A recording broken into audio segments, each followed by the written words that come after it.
ก็พูดมานานนะครับอาจจะยังไม่รู้จักผมนะครับก็เล่าให้ฟังก่อนนะครับอันนี้ผมจะมาแชร์เรื่องของตัวเองนะครับเพื่อเผื่อจะเป็นแรงบันดาลใจของใครหลายๆคนนะหวังว่านะครับผมนะครับทำบริษัทไลท์มีนะครับตั้งขึ้นมานะครับเมื่อปีนานแล้วนะครับประมาณ5 ปีที่แล้วได้นะครับผมโอเคตอนนี้ครับก็ทำในตำแหน่งเชฟเทคโนโลยีแล้วก็เป็นบรรณาธิการนะครับบริหารนะครับของบริษัทอยู่นะครับผมก่อนหน้านี้ผมทำเป็นเชฟมาร์เก็ตติ้งทำด้านมาร์เก็ตติ้งนะครับก่อนหน้ามาร์เก็ตติ้งผมทำเป็นเซลล์ไดเรคเตอร์นะครับผมก็คือพนักงานแบบเป็นคนดูทีมขายนะครับแต่แบ็กกราวด์ของผมเนี่ยจบมาทางสายเทคโนโลยีนะครับเป็นคอมพิวเตอร์ไซเอนซ์เน็ตเวิร์กนะครับก็คือจบมาทางด้านนี้ฮะก็เป็นนักเรียนทุนนะครับเรียนฟรี4 ปีแล้วก็ First Honor นะครับจบมาจากมหิดลนะครับผมเป็นอินเตอร์โปรแกรมนะครับคือผมจบมาเนี่ยครับก็คิดว่าจะไปทำงานเทคโนโลยีจ๋าเลยอยากจะอยู่กับโคดดิ้งทั้งวันนะครับผมเอนจอยก็คือเขียนโปรแกรมมาตั้งแต่ป .6 อะครับผมเอนจอยในการแบบอยู่หน้าคอมนั่งโคดดิ้งอะไรต่างๆนานามากครับแต่พอหลังจากจบมาเนี่ยครับจะบอกว่าชีวิตมันไม่เป็นอย่างนั้นเลยที่ฝันไว้นะครับว่าเราต้องได้ทำงานอะไรที่เป็นแบบโปรแกรมมิ่งเพราะเราชอบแต่ว่าจบมานะครับตำแหน่งแรกที่ผมได้ทำก็คืออะไรไม่ใช่โปรแกรมมิ่งนะครับโปรแกรมมิ่งได้ทำอยู่พักหนึ่งนะครับเสร็จแล้วผมก็ต้องไปเป็นเซลล์ครับวิ่งขายของตามบริษัทต่างๆนะครับแล้วเราก็ไม่มีสกิลตรงนั้นเลยเราก็ต้องฝึกเยอะมากฝึกหนักมากนะครับหลังจากที่เซ็นเซลครับผมก็ไปทำมาร์เก็ตติ้งต่อนะครับเราอาจจะเคยเห็นอินโฟกราฟิกอะไรพวกนั้นก็อาจจะเป็นผลงานที่ผมเคยทำมาก่อนเนาะทำมาร์เก็ตติ้งทำคอนเทนต์เป็นครีเอทีฟดีไซน์ด้วยนะครับทำทุกอย่างเลยในบริษัทนะครับคือผมจะบอกว่าคือเราอย่าคาดหวังกับสิ่งที่เราจบมาเยอะครับมันอาจจะไม่เป็นอย่างนั้นโดยเฉพาะถ้าเราทำธุรกิจของตัวเองเราต้องพร้อมที่จะโรเตทงานครับผมโดยเฉพาะบริษัทช่วงแรกๆเนี่ยครับคนมันขาดนะครับมันหาคนทำไม่ได้เพราะมันไม่มีใครอยากจะมาทำกับบริษัทแบบ2 3 4 คนอย่างเงี้ยใช่ไหมใครจะอยากไปทำไม่รู้จะเจ๊งวันไหนนะครับเราก็ต้องไปทำเองนะครับช่วงแรกครับแล้วถ้าเราทำแบบอ่อนดอยเราก็สู้กับคนอื่นเขาไม่ได้ใช่ไหมเพราะฉะนั้นเราจะต้องแบบเราต้องเก่งด้วยเราต้องศึกษาเองเราเอาศึกษาให้สุดนั่นแหละครับทำให้ผมได้มีโอกาสทำงานเยอะมากๆนะครับดีไซน์อินโฟกราฟิกทำอินโฟกราฟิกทำมาร์เก็ตติ้งทำครีเอทีฟนะครับขายแผนมาร์เก็ตติ้งลูกค้านะครับเราก็คิดไปแข่งกับครีเอทีฟของเอเจนซี่ใหญ่ๆนะครับผมก็คิดเองเนี่ยแหละครับเป็นสตาร์เตอร์จิกแพนเนอร์เป็นดีไซเนอร์นะครับเป็นโปรแกรมเมอร์นะครับตอนนี้ก็ทำโปรแกรมมิ่งด้วยนะครับทำทุกอย่างเลยนะครับเป็นคอลัมนิสต์ก็คือเป็นด้วยนะครับเขียนเรื่องเกี่ยวกับธุรกิจอยู่นะครับปัจจุบันครับลงบนเว็บไซต์ชื่อ Next Empire นะครับเป็นเว็บไซต์ของเราใช่ครับผมก็เขียนเรื่องเกี่ยวกับ Business and Investment นะครับผมเรื่องเกี่ยวกับ Alibaba วิเคราะห์เรื่องพวกอย่างเงี้ยซึ่งเราเอนจอยครับเราอย่าไปยึดติดเพราะว่าคือจะบอกว่าแบบการศึกษานะครับสอนให้เราแบบทำสิ่งหนึ่งใช่ไหมอย่างปริญญาตรีโทก็ยิ่งแบบแคบเข้าไปใหญ่ถูกไหมแบบยิ่งลึกเข้าไปใหญ่เอกก็ยิ่งลึกเข้าไปใหญ่แต่ว่านั่นเนี่ยก็คือสิ่งที่ดีนะฮะแต่ว่าอย่าสเปซิฟิกตัวเองกับว่าเราจะต้องจบมาเราเป็นสิ่งนั้นแล้วเราจะไม่สนใจอย่างอื่นเลยคือการที่เราไม่สนใจอย่างอื่นเลยนะครับไม่ดีครับผมคือสิ่งที่ดีกว่าคือเราเป็น expert generalistนะครับคืออะไรครับเราสามารถทำได้หลายอย่างครับ general นะครับแต่เราอาจจะมีสิ่งหนึ่งนะครับที่เรา expert มากๆนะครับ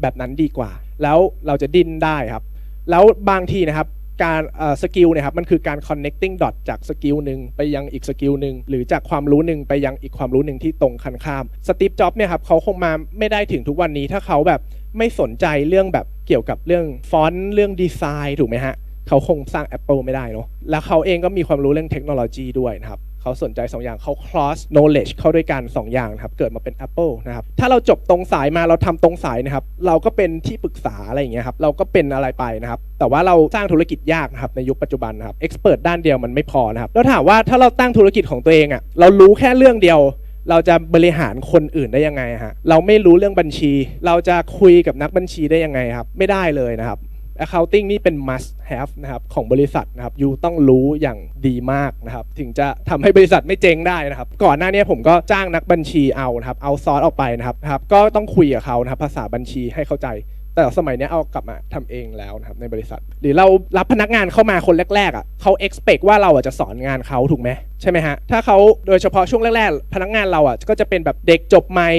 คนไม่มีประสบการณ์ส่วนใหญ่ถูกไหมฮะถ้าเราไม่มีอะไรจะสอนเขาเลยครับเขาก็เองก็แบงอยู่แล้วเราเองก็แบงอยู่อย่างเงี้ยเราคิดว่ามันจะเกิดอะไรขึ้นนะแบบว่าno idea I have no idea too อะไรอย่างเงี้ยครับงงเจอกันนะครับก็เน่าเลยนะครับอย่างนั้นผมจะเล่าว่าสิ่งหนึ่งที่สำคัญที่สุดในชีวิตผมตอนเรียนนะครับก็คือการแข่งขันครับผมชอบ competition มากเป็นชีวิตจิตใจนะครับอันนี้คือ competition ขณะที่ผมเรียนอยู่3ปีสุดท้ายนะครับก็คือผมแข่งหลายรายการมากอันนี้ก็คือเอาเฉพาะรายการที่มีรางวัลมาให้ดูครับแต่ไม่มีรางวัลนี้เทียบเลยนะครับ ก็คือแบบชนะมาหลายอันเหมือนกันนะครับคือการแข่งขันเนี่ยครับมันไม่ได้สำคัญที่เราจะชนะหรือแพ้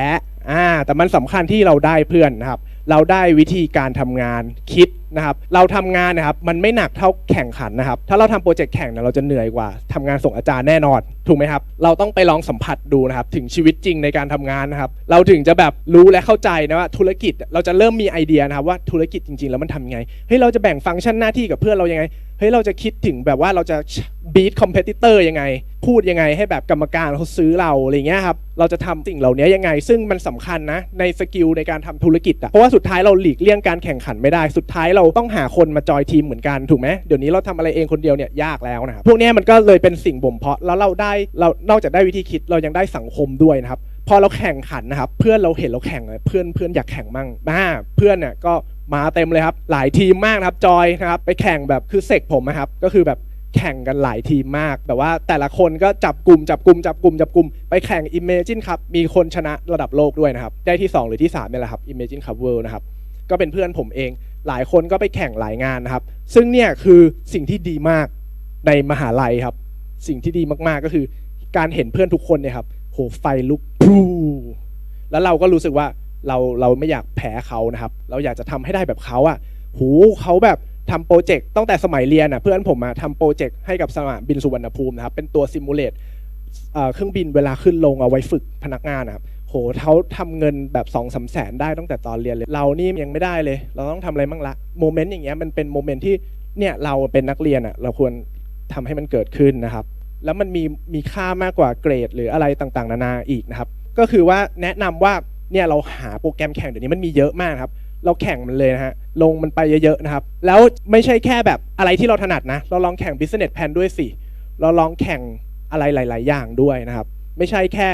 แคตตากรีเดียวนะครับอย่าง business plan ก็มีประกวดแข่งเขียนแผนธุรกิจประกวดสตาร์ทอัพก็เป็นอีกเรื่องหนึ่งถูกไหมฮะแล้วก็มีอย่างอื่นอีกเราลองไปจอยทีมดูนะครับหาในนี้ไม่ได้ก็หาเอาจากข้างนอกก็ได้นะครับบางทีเราเอาตัวเองเข้าไปอยู่ในงานครับแล้วเขาก็จะจับคู่ให้เราก็มีนะครับบูตแคมป์ต่างๆนานาเดี๋ยวนี้มีแบบเยอะมากครับยังเว็บมาสเตอร์แคมป์อะไรเราไปจอยพวกนี้หนักๆเราจะได้เพื่อนครับเราก็ได้สังคมนะครับแล้วปัจจุบันคนที่แบบแข่งมาเยอะๆผมสังเกตนะเขาแบบสักเซสนะครับปัจจุบันนะครับสักเซสกว่าคนที่ตั้งใจเรียนเราไม่ได้แข่งอะไรนะครับผมเดี๋ยวนี้เขาก็แบบมีธุรกิจของตัวเองกันนะครับหรือว่าแบบไปไกลแล้วนะครับแต่ละคนที่แข่งมาพร้อมๆกันนะฮะเพราะว่า mindset ต่างๆมันจะต่างกันนะครับแต่ว่าการแข่งขันนะไม่ใช่ทุกอย่างนะครับ